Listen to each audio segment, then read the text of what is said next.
Welcome back to Business to Motivation, the show where ambition meets execution.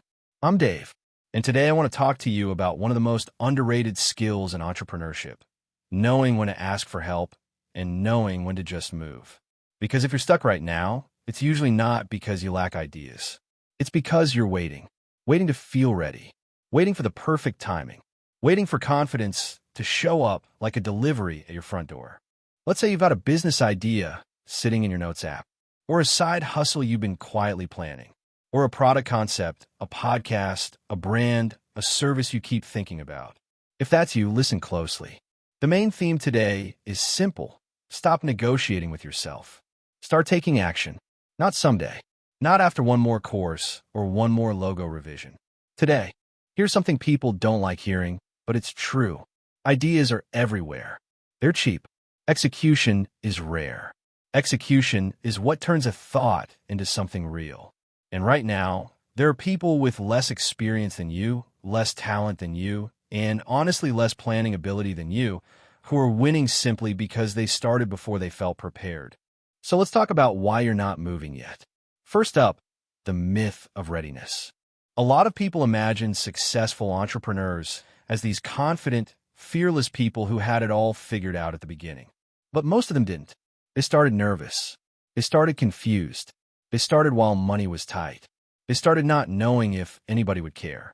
The difference is they didn't wait to feel confident. They moved first, and confidence showed up later.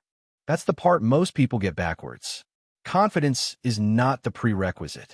Confidence is the result. It's built through awkward reps. It's built through doing the thing when you're not sure you're good at it yet. Think about any business you admire. It didn't begin as a polished machine. It started with imperfect steps. The first sale was probably messy. The first draft was probably rough. The first version of the website probably looked like it was made in a weekend, because it was. The early audience was tiny. The logo might have been borderline embarrassing, and nobody noticed at first. That's normal. That's not failure. That's the starting line. Perfection doesn't protect you. It delays you. And delay is expensive. Now let's move to something else that traps people. Motivation. Motivation feels amazing when it's there. You wake up on a random Tuesday and you're ready to conquer the world. You outline the whole business. You picture the growth. You imagine the freedom. And then the next day you wake up tired, distracted, or doubtful, and suddenly the dream feels far away. Motivation is unreliable. It comes and goes. Discipline is what stays.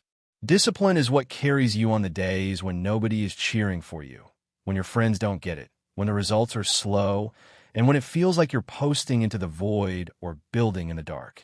Real entrepreneurs don't only work when they feel inspired. They work when it's inconvenient. They work when it's quiet. They work when progress is so small you could miss it if you blink. And here's a question worth asking yourself.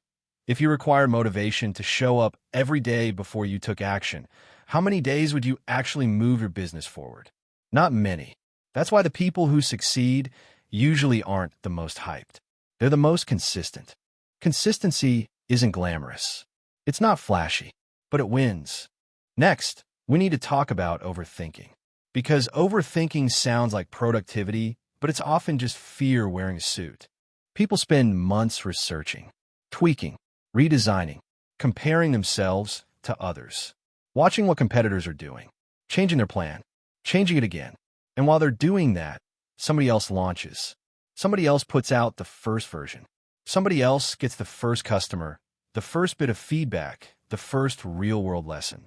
The market rewards action, not intentions, not preparation, action. You learn more from one real attempt than from 6 months of theory. I'll say that again because it's important. One attempt can teach you what endless planning cannot. So make it real. Put up the simple website. Post the first piece of content.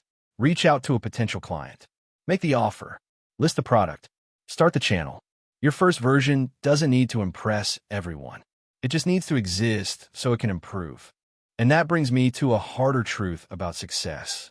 Success is usually boring before it becomes exciting. Before the headlines, before the money, before people suddenly act like they always believed in you.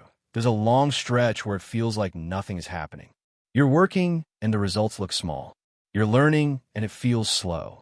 You're showing up, and it's not getting celebrated. But something is happening. Under the surface, you're building skills. You're building resilience.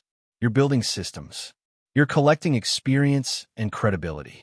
You're becoming the kind of person who can handle growth when it finally arrives. Most people quit during that invisible phase. They decide it's not working because they can't see the progress yet. The winners keep going because they understand that the invisible phase is the price of admission. Now let's connect this to the idea I mentioned at the beginning, asking for help at the right time. There are two mistakes people make.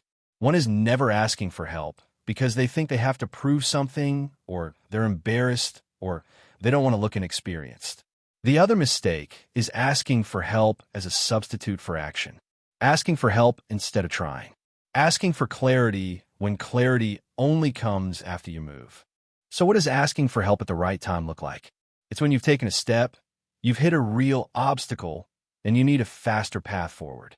It's asking someone to review your offer after you've drafted it, not before you've written a word. It's hiring a designer after you've validated the product, not before you've made your first sale.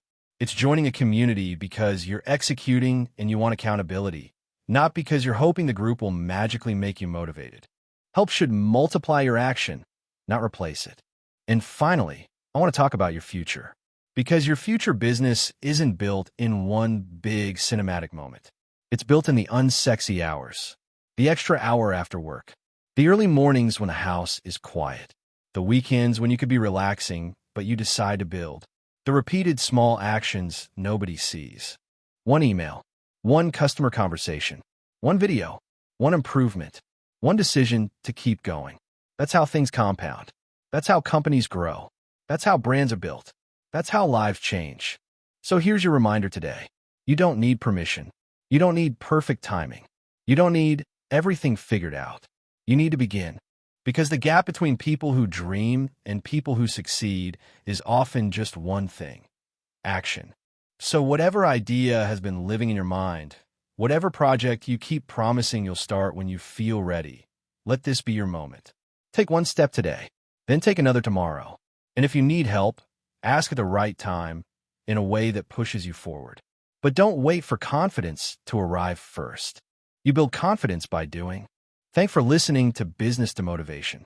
If this episode gave you a push, share it with someone who's been stuck in planning mode. And remember, the perfect moment rarely shows up. The successful move anyway.